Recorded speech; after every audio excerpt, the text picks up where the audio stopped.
Number 1. This is actually a story about my stepmom and her best friend. I have my own, but I'm so hesitant to drag some of them up. I'm hoping telling someone else's story will open me up a little bit more. My stepmom didn't like us much, but she told my sister and I this experience growing up to scare us out of being stupid. It was my family's stranger danger story. My stepmom, we're going to call her Macy, grew up as a kind of privileged teen in the 70s, and her mum had moved their family over here, the States, from England when she was about 9. She went to a pretty nice high school in a really nice town. There, she made friends with a girl, Lily, who didn't exactly run with Macy's type of crowd, popular, stereotypical, etc. But they really hit it off, and Lily would take Macy out to do her type of stuff, which was hiking, fishing, sailing. There's even a hilarious set of pictures of them camping. My stepmom has raccoon eyes and looks like she hates everything. Anyway, because of Lily's influence, the two of them would do stuff like that a good amount. One Sunday, they decided to go on a hike in some hills about an hour away. Macy put on what I'm sure were her extremely expensive hiking shoes, and the two of them drove off to the hiking trails. Lily parked in this big clearing with makeshift parking spots. You know, like a piece of wood making the head of a space. But there were no other cars there. This was only important in hindsight. They started hiking up the hill, off the path because Lily fancied herself as something of a badass. The hike was nothing extraordinary. If you asked my stepmom, she would probably just lament for 15 minutes about how sticky and buggy it was. Anyway, they reached the top of the hill and my stepmom was done. The polished, pampered side of her was coming out, and she groaned until Lily, begrudgingly, said okay. They would rest and then walk down again, slower. They'd been heading down the hill for maybe 10 minutes, when Macy started bitching again. Lily conceded to walking down the side of the road instead of the rough hiking trail. So, there they are, probably looking like a couple of tools geared up for hiking and walking down a crappy road. And after not even 5 minutes, a truck pulled up next to them. It was red and rusty, and just generally looked like a clunker. The guy driving rolled down the window, and the girls looked in through the passenger's side window. He had a big beard, a baseball cap pulled down, and long brown hair. He greeted them and even smiled through his beard, asking if they needed a ride. Macy described him as charming, and even cute. Lily still says the moment he greeted her, her hackles went up. Despite her better judgment, my stepmom convinced her to get in the truck. She said it must only be a 10-minute drive down to the car, tops.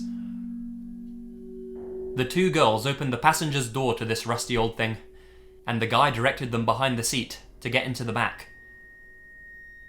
They settled in, and the truck started rumbling forwards. Lily always says that was the point it hit her, what a mistake they had just made. The back seat was clean enough, but there was a rope on the floor behind the driver's seat, and 4 boxes of saran wrap, half hanging out from under the passenger's seat. It seemed creepy and weird, but Lily didn't want to freak my stepmom out, so she just kept her mouth shut. After 10 minutes of driving, the woods didn't look any clearer, and they hadn't seen another car the whole time. Lily asked how long he thought it would be. He said he was taking a different route down the hill, and had to stop somewhere to get something first. The girls were 16 and 17, and Lily didn't want to press the issue. She was scared. She can remember his hair, because she was sitting behind him. He looked like a woodsy guy, but his hair was super tangled and dirty. She noticed crusted mud on his collar, and tried to find something identifiable about him, but just got more scared the more she picked up on little details. He was youngish, strong-looking, and had about a foot on both of them. So, they didn't ask any more questions. and he didn't offer any information. And they drove on. Several minutes after that, they reached a tiny shack, or a log cabin looking place, right there in the clearing of the trees. There was an old stump where someone had been chopping wood, and a huge axe stuck into the log. Lily was definitely on red alert now. The guy turned off the truck and slipped out of it saying, "I'll be right back. Don't get out." And he disappeared into the house. Lily started talking to my stepmom about how she was incredibly uncomfortable, but she mostly just dismissed it. Lily started begging, increasingly freaked out, and finally put her foot down, demanding that Macy exit the truck with her. So they got out and walked around the front of the vehicle. The house was around 50 yards in front of them. Why this guy would have left these two young girls in the truck alone while going into the house is beyond me. They wandered around, looking at it hesitantly. If this guy was really decent and just trying to give them a ride, it would be really rude to just run off, right? My stepmom had this strict upbringing when it came to manners and a public persona, and she saw it as an issue of that nature. So she actually started to head back to the truck, opening the front door to climb in behind the driver's seat. Lily was of course pissed off, and followed her to yell some more. That's when they noticed it. On the driver's side floor, half hidden under the seat, there was a big hatchet. It had dried, reddish-brown stains covering the blade and stuck to the floor under it. Lily understandably lost her shit at seeing it. My stepmom started getting hysterical. They decided that leaving was by far the best option at this point, and just booked it off the side of the property into the trees. They bumbled around in the trees for a little while, until Lily was fairly confident they were on their way back down the hill. My stepmom cried all the way down. Lily felt really bad about it, but was also completely freaked out that the guy would hear them, and so kept trying to calm her down. When they finally got back down to the bottom, and saw the old wooden fence that surrounded the original parking area, they were relieved. But, as they got closer, they saw it. The truck. It was parked on the other side of the gravelly makeshift lot, just sitting there, facing the other way innocently. They couldn't see if anyone was in it, and of course, Macy wanted to run for the car, but Lily was super hesitant. Lily managed to calm my stepmom down, saying she wanted to wait before running out into the open, to see what was out there. Remember, this was taking place in the 1970s. No cell phones. There was no ranger station or anyone around. The parking lot was big, and empty, and open. And who knows what would have happened if they decided to stroll across it. Thankfully, Lily convinced my stepmom to chill, and the two of them hunkered down against a big tree, hidden by bushes and other trees, and waited it out for what seemed like a couple of hours, when dark started to fall. They were just planning their dash to their car, when they heard a clunk. Across the lot, they watched, as one of the back doors to their car swung open. The bearded guy slid his way out of the back seat. He got out, shut the door, looked around at the surrounding woods for several moments, and then walked back to his truck. The truck lumbered past their car and out of sight. Several minutes after watching him drive away, they sprinted to their car as fast as they could, jumped in, and peeled out before they had even shut the doors. If this guy is still alive, he's really old. Thanks to this story that my stepmom told me, I always check my back seat before I get into my car.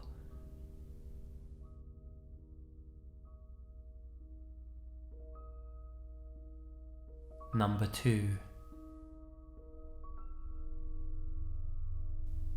I've been reading stories on here for a while now, and I figured I'd post my own. I had to get my brother to help me recount this, as I was 12 at the time, and scared shitless as a result of what happened. This happened about 6 years ago. As stated, I was about 12, and my brother was 26 at the time. My brother had been serving in the US Army for several years when this happened, and was deploying in the Middle East on his second deployment if I remember correctly. Also of note was that he was a Green Beret and had recently, 3 or 4 months prior to this trip, completed the Army Special Forces qualification course, Robin Sage and all that, and by then was an active duty SF engineer sergeant. Definitely not someone you'd want to fuck around with. Given that we both grew up with a passion for the outdoors, he thought it would be nice to take me on a backpacking trip in northern Alabama, the Sipsey Wilderness for those familiar with the area, before he left for 9 months. The trip had gone smoothly up until the third night when we were camping out.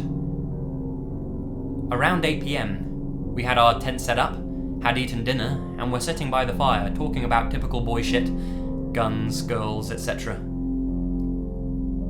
For some reference, our spot was about 50 yards from a large stream, and about 50 yards downhill adjacent to a large path. Our camp, the stream and the path, formed a triangle of sorts. This was summertime in Alabama, so it wasn't quite dark yet when 2 guys, who looked to be in their late 20s, wandered up and asked if we had seen any hogs while we were hiking around. Given that this is rural Alabama, we actually had seen some further into the wilderness area and told them so.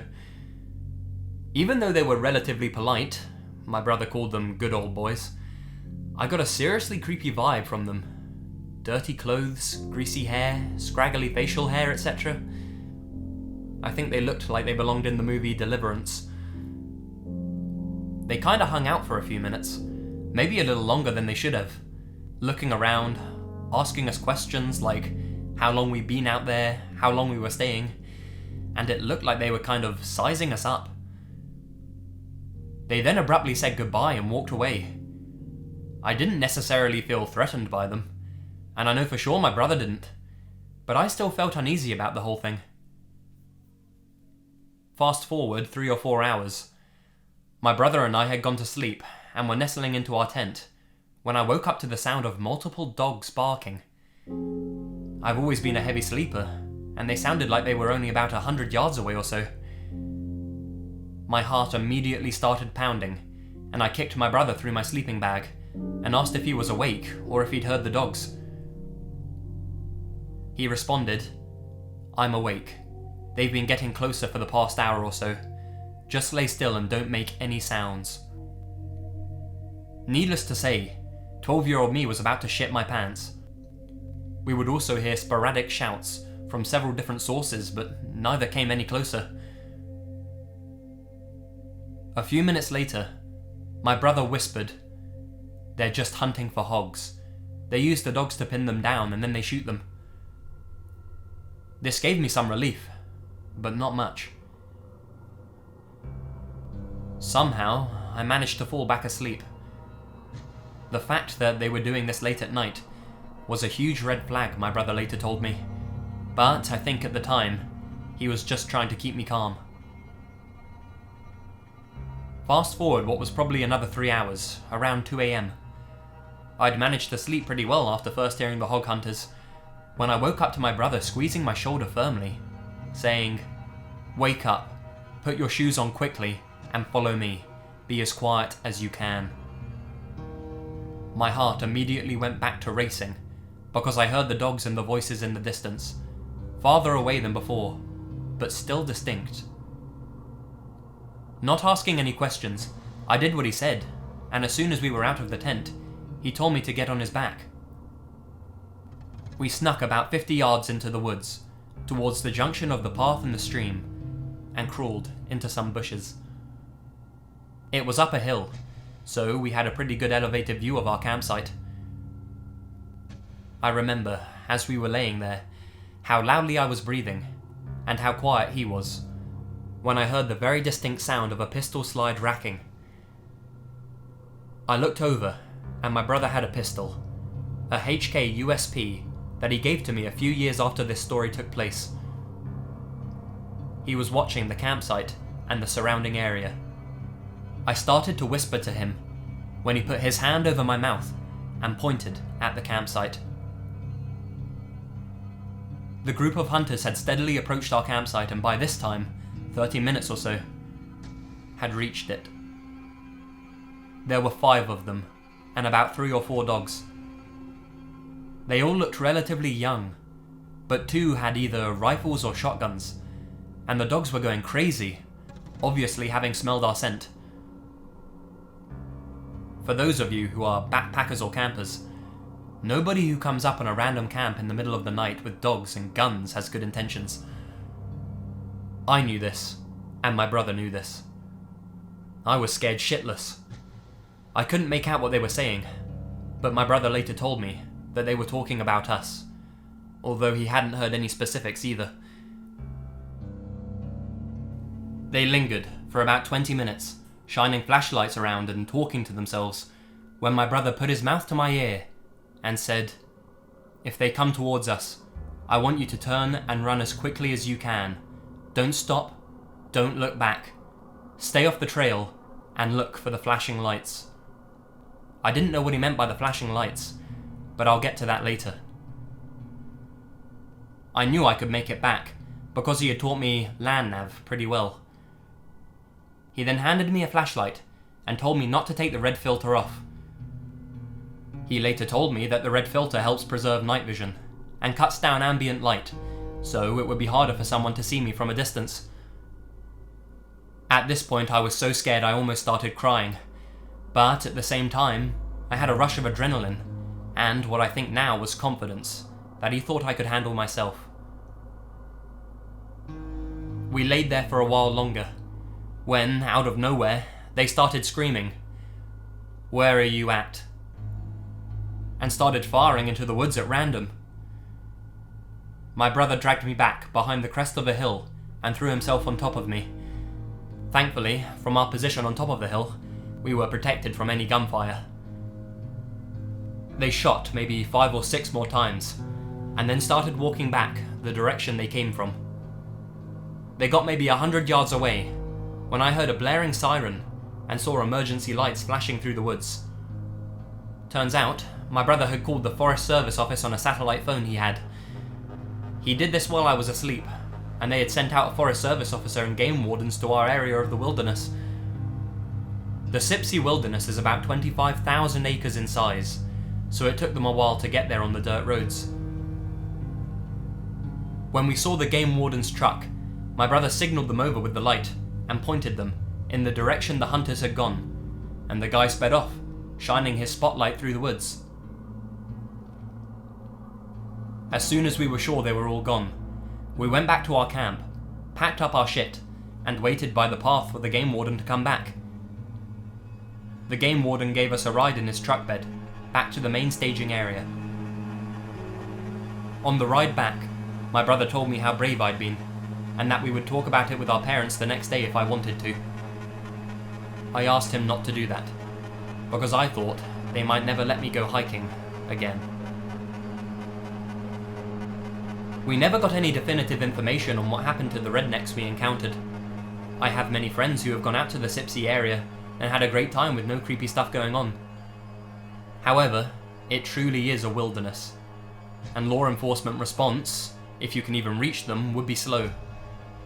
I was lucky that my brother was there and reacted so quickly. Otherwise, who knows what could have happened.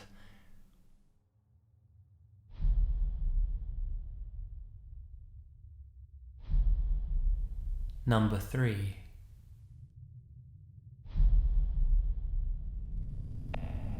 Me and a buddy chose to go backpacking in some national forest in Oregon, specifically for how remote it was. About a year prior, a family became lost in that forest, and the father was never found, although the mother and child lived to tell the tale. Anyway, we set up camp around 4 PM, after getting pretty deep into the woods on a mountain accessed by logging roads, maybe about 100 or 200 yards from where we parked, near a lake. Without much else to do, we started a fire and cracked some beers as the sun went down. Then, some pickup trucks started going through the woods, slowing down when they saw our campfire. We got curious and stupid because of the beers, and went deeper into the woods. Seemed like a hell of a party was going on. Then we stumbled into a clearing, where maybe 15 or 20 dudes were hanging around a bonfire, next to a mossy, run-down camper trailer. One had a pistol on his hip. Another was just chilling with a shotgun. We're thinking oh shit at first, but then one of them approaches us, and acts neighbourly and invites us to have a beer, so it seemed okay. They were joking around mostly, some talking about drugs, coke, meth, but then there were some older dudes that seemed pretty tense. As this happened, 4 or 5 dudes who seemed to be standing sentry at the camper went inside for a few minutes. This camper didn't look like it had been moved in a very long time. When they came back out, they said we were faggots and saw us making out. Pretty quickly I got up to head back to our site, but my slower, drunker buddy took a few punches. Then he made it out and started following, and we were sprinting through the forest in the darkness, just hoping to get back to our site by spotting the glowing embers of our burnt out fire, all the while being chased by gun-toting nuts. We found our site, and with pretty much everything still in the tent, we pulled the stakes to toss it in the trunk of our car. Then we hear an enraged scream coming from about 50 yards behind us. Something along the lines of, "Kill the faggots." So we were like, fuck it, dropped the tent and gear without even saying a word to each other, and sprinted in the direction of our car. We peeled out and thought we were good, but about 30 seconds later, some headlights come up from behind us, and I'm thinking, fuck, that's the truck that Shotgun Dude was chilling at. So now we're being pursued by crazy gun-toting rednecks with a superior vehicle in unfamiliar forest on unmaintained logging roads in the dark, and the only thing we can do is speed up. I remember looking at the speedometer as we approached a washed-out hairpin turn, and it was moving from 45 to 50 miles an hour, and the truck was tailing us pretty close, like only a couple of feet behind us. I was pretty sure that we were going to slide off that cliff and die. Somehow, my drunk-ass buddy managed to make the turn and get some distance between us and the tweakers, and we eventually made it onto a paved 2-lane, at which point the truck pulled off. We put it together later that that camper van had to be a meth lab. There's nothing else it really could have been. Deep in the forest with armed guards, and looking like it hadn't been moved for years. So in essence, this whole event resulted in a drunken high-speed chase at night on unfamiliar logging roads, and we nearly slid off the side of that mountain.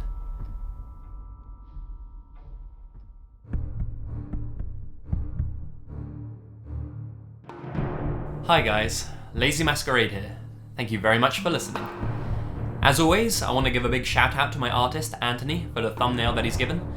Make sure to check him out via the links in the description below. He does some great stuff, so make sure to check him out. Subscribe and join the Lazy Legion. Follow me on Facebook, Twitter, and all that jazz, and you'll hear from me again very soon. Stay spooky. And remember, the best things happen in the dark.